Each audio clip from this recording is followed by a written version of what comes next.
Zulia jekundu la VOA.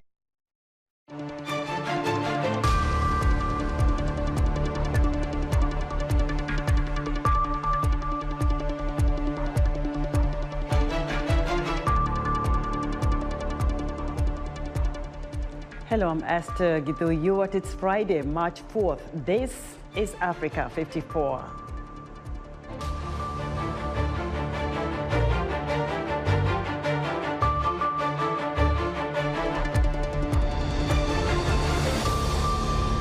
Poland under pressure as 1 million refugees flee from Ukraine. 400 Nigerians who fled Ukraine are flown home, but many African students are still stranded. And a Tanzanian court drops terrorism charges against opposition leader Freeman Mbowe.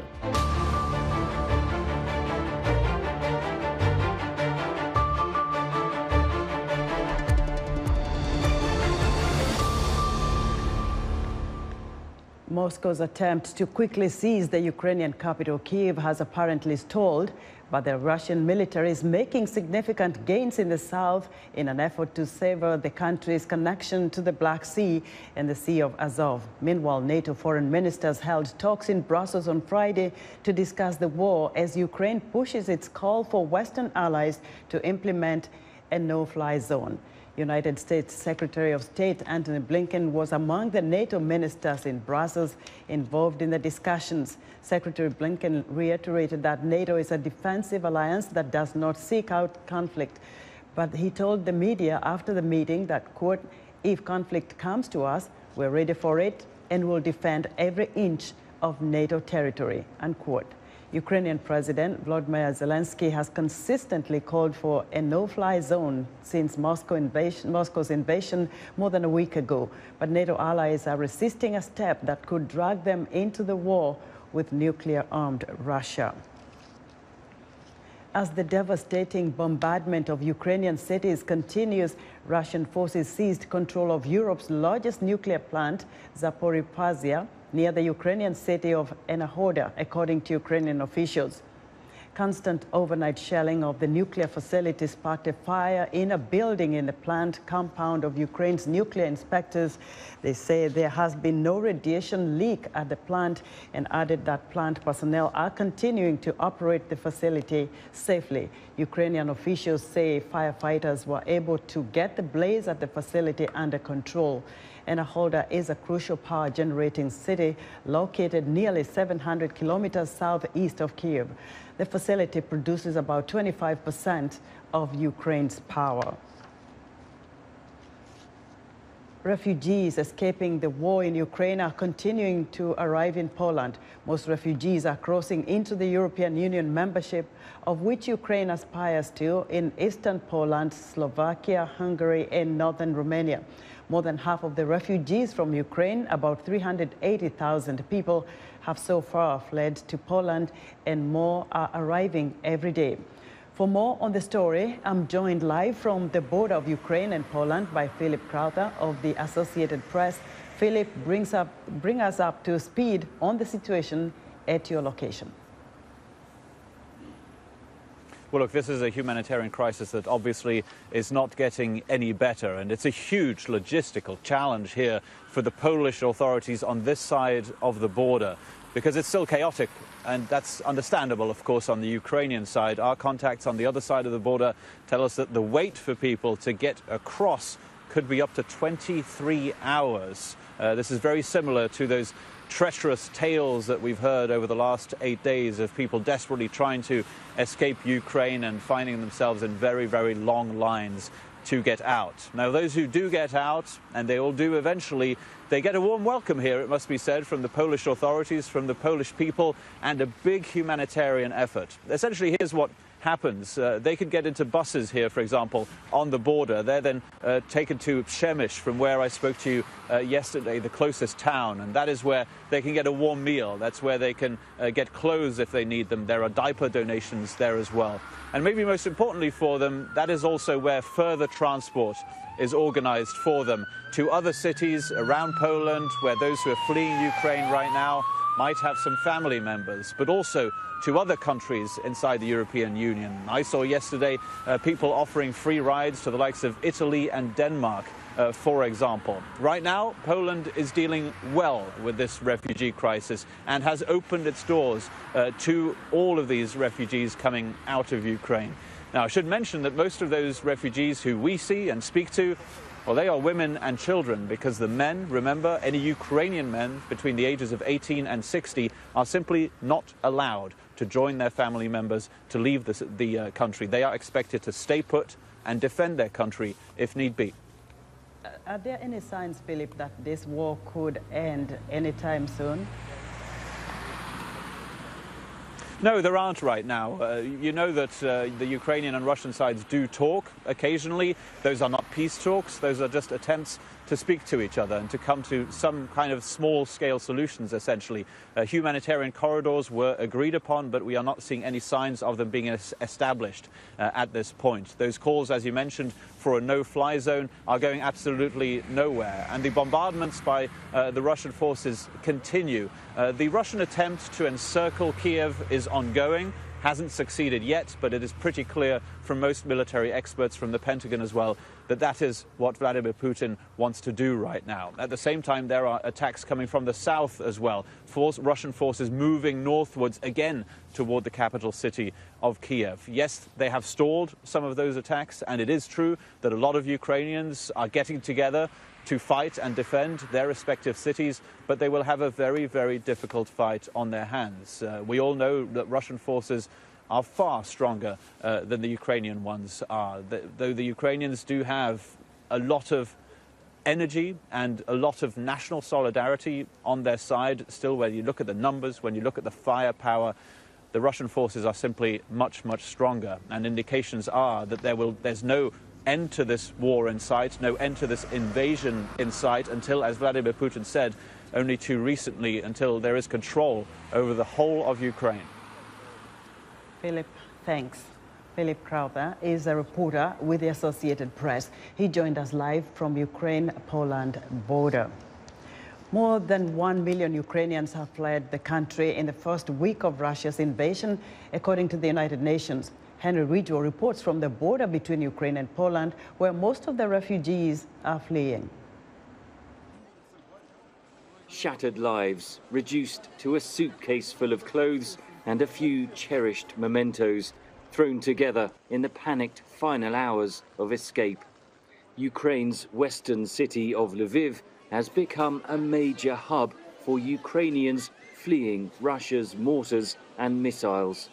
The women and children leave behind their homes and their husbands, their fathers, their sons.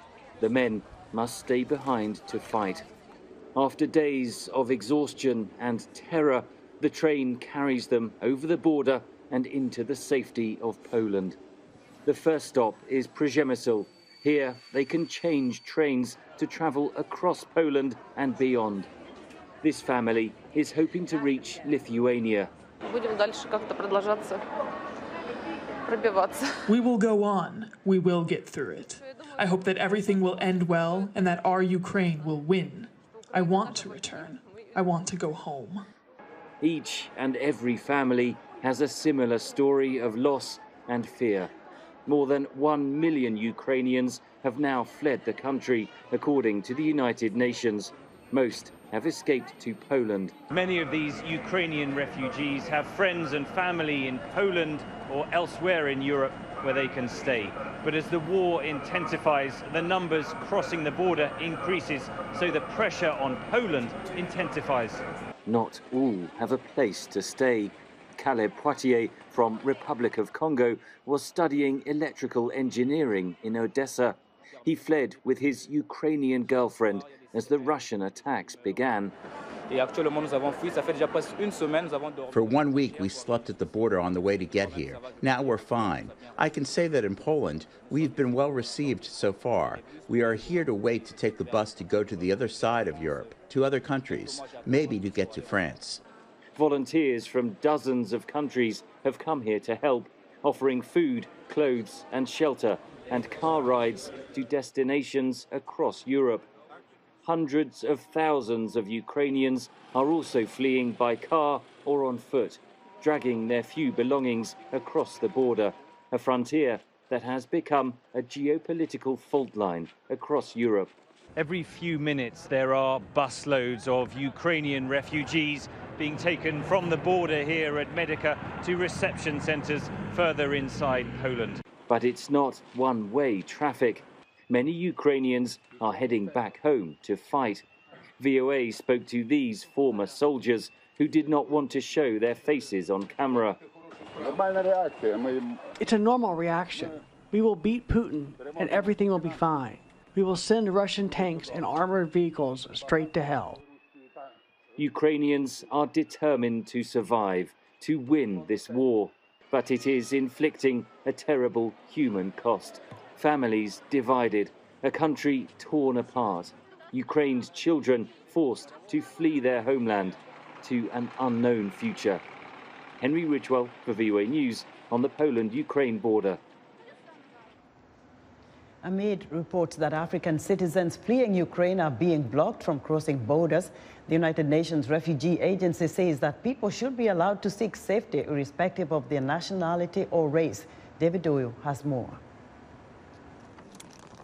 The UN's Refugee Agency says it has spoken to countries bordering Ukraine after reports that African citizens fleeing conflict were being denied access. Thousands of Africans and other foreign nationals, particularly students, have been scrambling to leave Ukraine following Russia's invasion. Several videos and testimonies have circulated on social media, complaining of discrimination at border posts and train stations. Bukizia Msateka is a South Africa-based spokesperson for UNHCR. UNHCR is aware and is very concerned about reports of racial profiling. We've received many of these. We're following up and where possible we've made interventions. Msateka said there were reports, which the agency has not verified, of Africans being stopped from boarding trains that are taking people to neighbouring countries and of others being denied access to cross borders. Our position as UNHCR is that irrespective of nationality and race, people seeking protection should be allowed to seek safety and to leave the country. The African Union has also said it was disturbed by reports about the treatment of Africans fleeing what Russia calls a special operation. Ukraine's Minister of Foreign Affairs said in a tweet that Africans seeking evacuation need to have equal opportunities and that his country would help.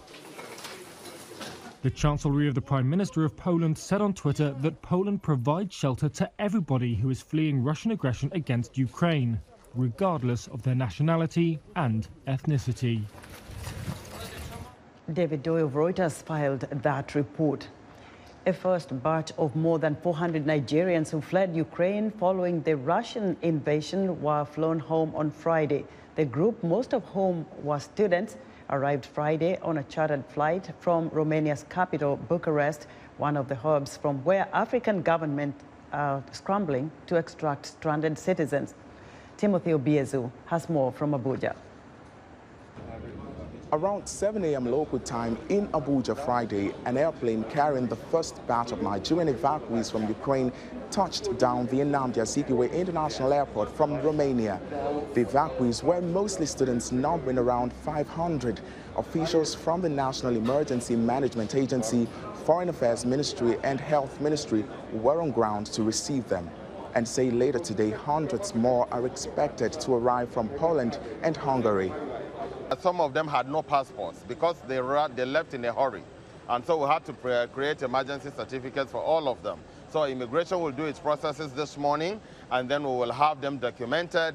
Many of the evacuees are happy to be back home and safe, but say it was an exhausting experience and that they had left so much behind. I happened to experience being on the bus ride for 24 hours trying to get to the border. And the scariest part about that is not knowing what's on the way, because you don't know which city has been attacked, and you're just going and praying and hoping that you drive through to safety. Getting caught up in the war zone is crazy, you know. Myself, all of my friends that you're looking at here, 4 of us, we've had to walk on foot alone. We've had to walk, say almost 30 kilometers on foot alone, you understand? And And having done that, we still couldn't get into where we're going. And that was Poland border. Nigerian authorities are looking to evacuate up to 8,000 people, including 5,000 students, in the coming days. But it is not exactly clear how many Nigerians have safely crossed Ukraine's borders and identified with Nigerian embassies in neighboring countries. Authorities did admit last week, though, that it's been difficult coordinating nationals spread across many Ukrainian cities where hundreds of thousands are trying to scramble to safety as the chaos raged on. And today, authorities expressed serious concerns over some 300 Nigerian students still trapped in Sumy, a northeastern Ukrainian city. The city has been severely affected by bombings, making it practically impossible to evacuate the students at this time. Honorable Minister of Foreign Affairs has spoken with the UN and the International Office on Migration, and the safe corridor that both countries agreed to create yesterday was a fallout of this talk. The violence between Russia and Ukraine escalated late February with a massive invasion of Ukraine by Russian troops. There have been conflicting reports on casualties, but Ukrainian officials say thousands of people, including civilians, have been killed. Hundreds of thousands others have also been displaced from their homes. African students from Nigeria, Egypt, and Morocco account for nearly 20% of Ukraine's international students base. But many of the students for now say they're confused about what to do next. Will they return to school anytime soon? No one has the answers to that question just yet. Timothy Obiezu for VOA News, Abuja, Nigeria. A Tanzanian court on Friday dismissed terrorism charges against opposition leader Freeman Mbowe and ordered his immediate release, ending a case that his supporters had branded a politically motivated bid to crush dissent. Mbowe, who is the chairman of the Chadema party, was detained last July in the lakeside town of Mwanza, where he was due to attend a conference on proposals for a new constitution. He was charged in court on July 26th. In spite of protests from his party that the charges were politically motivated. Mbowe and his three co-defendants, who were charged with conspiracy to commit terrorist acts and funding terrorism, have been behind bars for more than 7 months. Mbowe's detention and trial had raised questions about President Samia Suluhu Hassan's commitment to greater tolerance for political dissent. President Joe Biden is extending sanctions against Zimbabwe under the International Emergency Economic Power Act. In a letter, Biden says the actions and policies by President Emerson Mnangagwa's government are contributing to the breakdown in the rule of law while posing an unusual and extraordinary threat to U.S. foreign policy. The announcement made in a letter from the White House to Congress says that President Mnangagwa has not instituted political and economic reforms that would warrant the termination of existing sanctions. The sanctions target over 100 entities and individuals in Zimbabwe, including two leaders of the ruling ZANU-PF party, the military and government institutions. We're excited to hear what you think about Africa 54. Join the discussion on Facebook. The address is Africa 54. We're also streaming our broadcast live on Facebook. Please watch and share our show with your friends. Still to come, One Beat Sahara Music Residency. We'll get a taste of Algerian music from VOA's Heather Maxwell. Stay tuned.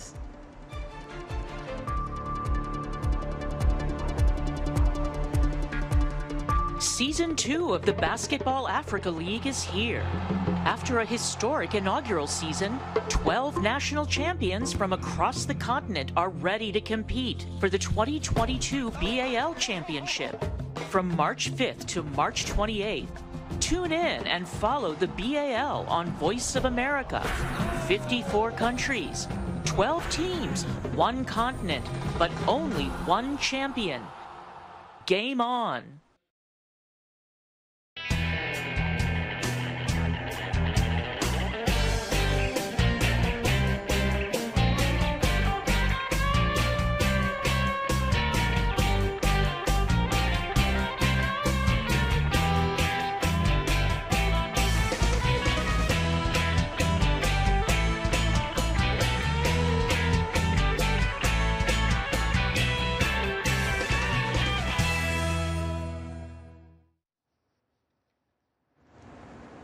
It's time for our entertainment report. One Beat Sahara Music Residency in Algeria. It is a music exchange program sponsored by the U.S. State Department and the government of Algeria, and it's produced by the private music organization Found Sound Nation. Heather Maxwell joins us live from Tahit, Algeria. Heather, tell us more about this residency. Yes, hi Esther. Hello everyone. 23 musicians from 7 Saharan countries and the United States collaborate here to create new works, to explore the African diaspora, themes of diversity and inclusion. We're at the tail end of Black History Month, so they're exploring that and celebrating that, in addition to Women's History Month, which is just beginning. And Heather, what's happening right now where you are? Right now, we're in the center of the town, Tahit, and at the Saoura Hotel, which is just up over here. Tonight there's a concert, and then tomorrow night is the big concert that happens about 30 kilometers further south, more into the desert, where you can see the dunes, and we expect about 1,500 people from all around to be present while the musicians perform and reveal their works. And speaking of that, I have one of the musicians with me right here. Her name is Black Assets, and she is from the United States. How you doing, Black? I'm doing great. How are you? I'm good. Where are you from? I'm from Itabena, Mississippi, the United States of America, and Baltimore, Maryland. All right, so I'm going to ask her to sing a little bit for us, just so you can get a flavor of what she's mixing up here in Algeria with the others. I'm super excited. Thank you. I'm going to do a small piece for you. First, I just got to say I love Ganawa music. Thank you, Tahit, for all your love and support. This song I'm going to sing for you this afternoon is a quick one, Summertime. Summertime, and the living is easier. Good Lord, now fish are jumping, said, and the cotton is high. Your daddy's rich, and your ma is good. Look, yeah. So hush, little baby said, don't you cry. One of these mornings, you're gonna rise up singing, singing, and then you'll spread your wings and you'll take to the sky. But until that morning, no, say no, there's nothing that can harm you now. With Daddy and Mommy standing by. Thank you.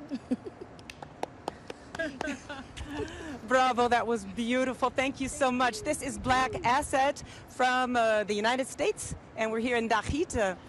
Esther, do you have any more questions for us? I want to play the music you've already prepared for us, but that was wonderful, Heather. Thank you so much. Many thanks, Heather. Heather Maxwell is the host of Music Time in Africa. So, Africa 54 entertainment correspondent Heather Maxwell recently chatted with Ghanaian producer Nekutinez, whose collaboration with Nigerian hype and vibes artist Goya Amino is catching like wildfire across the continent and beyond. Let's take a look. Hello, Necktunes. Your song, Ameno Remix, is blowing up everywhere. Tell me the story of how this has happened. I was supposed to drop a 4-track EP, but on the very day I was going to drop the record, I had a flashback. When I was a kid, I used to watch telly, and then they used to sing this song on TV, Dorime, Dorime. So I went to YouTube, typed Dorime, and then I found Ameno. So what I did was extract the vocal from their performance video, made a piano version of it. And when was this? That was last year. So what happened was the original without the You Want a Bam Bam, that was released on 22nd April, and it was doing pretty well. It trended on TikTok twice. The first one was I don't know, people were using it for dance competition or whatever. So the second trend was when a DJ from Nigeria called DJ KY said it. Another MC called Toby Shane. They did a DJ set and Toby Shane freestyle to the beat, and then that portion of the freestyle went viral on Instagram and on TikTok with the likes of Don Jazzy, Nigerian celebrities vibing to it. So in the process, Ameno had a record. He had a record in the club. It was doing well in the clubs without You Want to Bamba. He heard it. He did a verse on it, reached out and was like, yo, I have this on the record. Can you check it out? I listened. It made sense. I was like, you know what? Let's leave it and see how it goes. And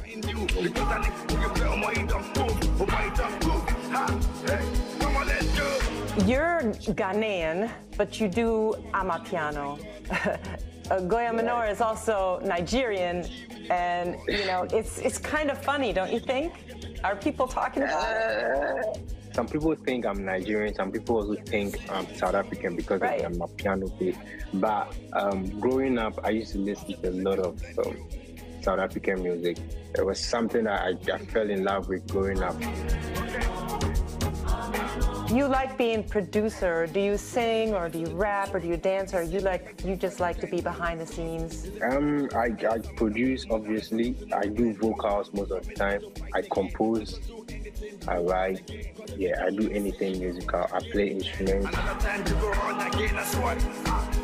What is the future like then with you? With this big record deal with Sony, are you going to do a new album, for example, or are you going to go on tour? Yeah. So the goal is to work with artists on a global level. So yeah, it's going to be a couple of singles. My piano video is going to drop hopefully this week. Follow up with another remix of the Ameno Amapiano. That is in the pipeline. Followed by a couple of singles. Then somewhere next year, I'll drop my album. And now the most recent video release of Amapiano Remix just came out, and this is the official version that is the Sony production? Yes, so all what you saw in the past were viral videos. The official one has me and Goya. Thank you so much for joining me, and best of luck to you in the future. Yeah, I want to say a very big thank you to you for having me on the show. I really appreciate it. Thanks, Heather. And thank you, everyone. Have a great weekend.